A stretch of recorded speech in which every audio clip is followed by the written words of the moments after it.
Close your eyes for a moment. Imagine a machine that can think, learn, and even talk like a human. Sounds like science fiction, right? But over 80 years ago, a brilliant mathematician asked a simple question that would change the world. Can machines think? This man, Alan Turing, didn't just ask the question. He began building the very foundation of what we now call artificial intelligence, or AI. Today, we're going to journey from Turing's early ideas to the astonishing AI of our time, like ChatGPT, that can hold a conversation almost as if it were human. In the 1940s, the world was recovering from war, yet Turing, working quietly in Manchester, imagined machines capable of human thought. He proposed the famous Turing test. If a machine could convince a human that it was human, it could be called intelligent.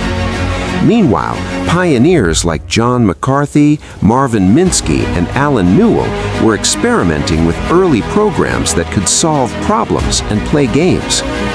In 1956, at a workshop in Dartmouth College, AI was officially born. The dream was bold: to make machines that could simulate every aspect of human intelligence. By the 1960s, AI was making headlines. Computers could solve puzzles, play checkers, and even prove theorems. These were modest beginnings, yet they proved one thing: machines could follow logic and perhaps one day mimic intelligence. Yet excitement ran headlong into reality. Computers were slow, memory was limited, and the complexity of human thought was still far beyond the reach of early AI. The path of AI has never been smooth. During the so-called AI winters, funding disappeared, progress slowed, and many doubted that machines could ever think. Computers weren't yet powerful enough to handle the complexity of real intelligence. But even in these cold years, breakthroughs quietly emerged, like improved algorithms and the early study of neural networks, laying the groundwork for a new AI spring. The 1980s and 1990s marked a pivotal turning point in the history of AI.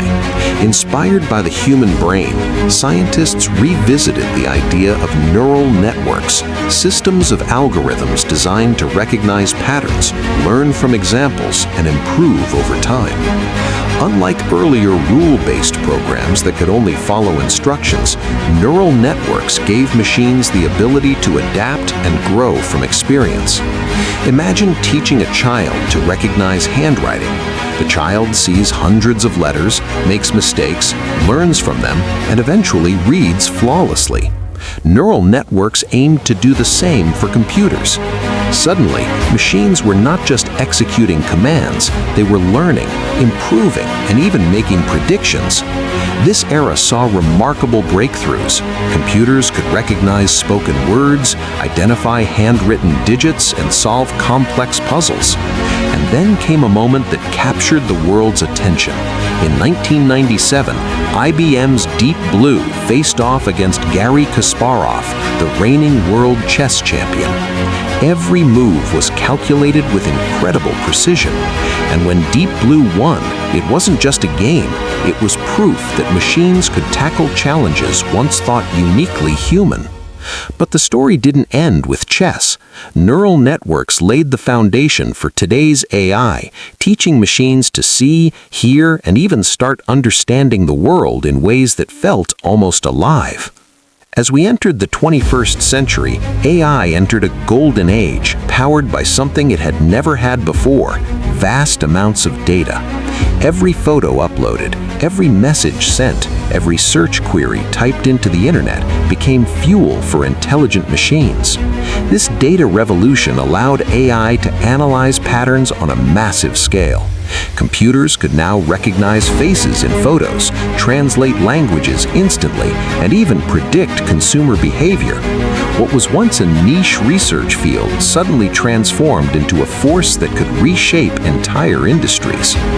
Companies like Google used AI to refine search engines, making it possible to find exactly what you were looking for in milliseconds.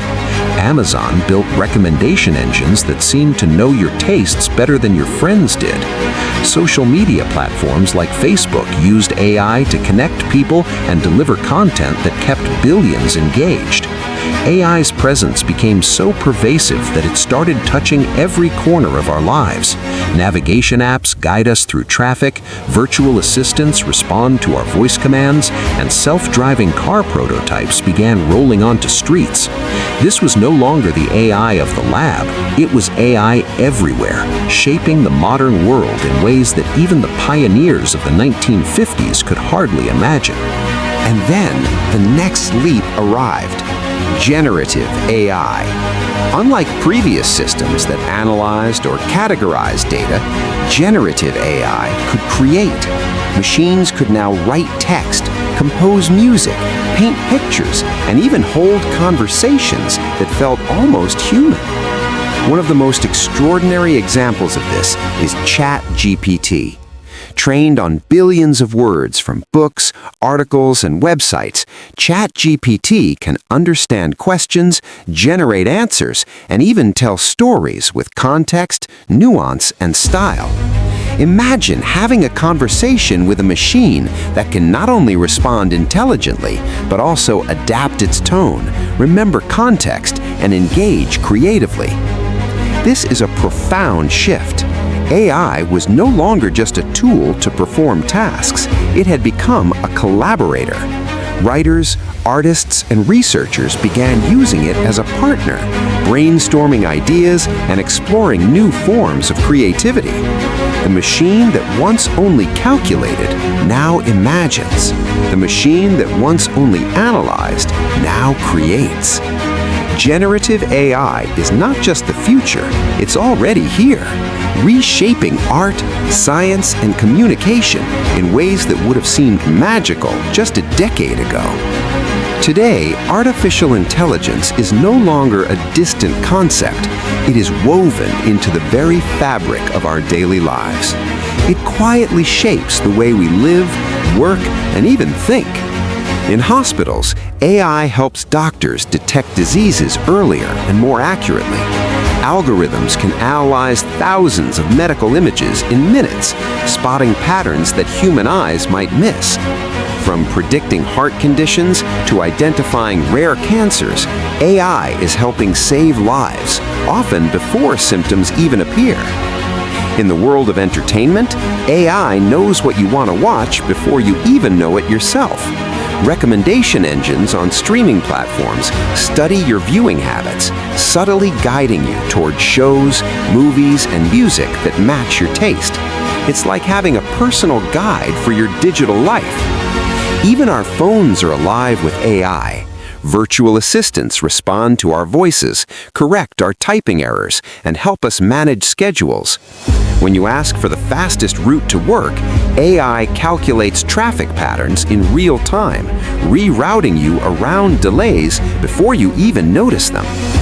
AI also plays a huge role in finance. Banks and financial institutions use AI to detect fraud, monitor unusual transactions, and even offer personalized advice for saving or investing money. What was once a task requiring hours of human work is now done in seconds, more efficiently, more accurately, and at an unimaginable scale. And yet, with all this power comes a great responsibility. AI is not inherently good or evil. It reflects the intentions of those who create and deploy it. How do we ensure AI is used ethically, safely, and without bias? How do we protect personal privacy in a world where machines analyze so much of our lives? And how do we prevent AI from being misused in ways that could harm society? AI is also a mirror. It reflects our intelligence, creativity, and sometimes even our mistakes. The biases we unconsciously hold can be learned by machines, which means the responsibility to teach AI ethically falls squarely on us. As AI becomes smarter, more capable, and more present in our everyday decisions, we are forced to become more thoughtful, more deliberate, and more aware of the systems we build. Ultimately, AI is not just a tool, it is a teacher. By observing how machines process data, make predictions, and learn from patterns, we gain a deeper understanding of human thought, decision-making, and creativity. As we build smarter machines, we are in turn building a more intelligent understanding of ourselves, our potential, our limits, and our responsibilities in a world shared with thinking machines. The journey from Alan Turing's simple yet profound question, "Can machines think?" to the sophisticated conversations of ChatGPT is a story of human curiosity, imagination, and perseverance. AI has evolved from abstract ideas scribbled on paper to a transformative force touching almost every aspect of our lives. But the story is far from over. Every day, AI learns more, creates more, and challenges our understanding of intelligence. It pushes us to ask questions we could never imagine before. What does it truly mean to think? Can a machine ever understand the subtleties of emotion, creativity, or ethics? And as AI becomes more integrated into our world, how will humanity shape a future shared with intelligent machines? We must remember that the evolution of AI is also a reflection of our own evolution. It tells the story of human ambition, our desire to solve complex problems, to push beyond the limits of what is possible, and to explore the boundaries of knowledge itself. AI is not just a tool, it is a companion in discovery, helping us see the world in ways we could never have envisioned alone. As we stand at this remarkable crossroads, the question that Turing asked decades ago is more alive than ever. Machines are beginning to learn, create, and even converse in ways that were pure imagination in his time. The journey of thinking machines is not simply a tale of technology. It is a story of human ingenuity, curiosity, and the endless quest to understand intelligence itself. The future is unfolding right before our eyes. With every breakthrough, we step closer to a world where humans and intelligent machines work together, learning, creating, and imagining in ways that were once only possible in dreams. And the journey? It has only just begun.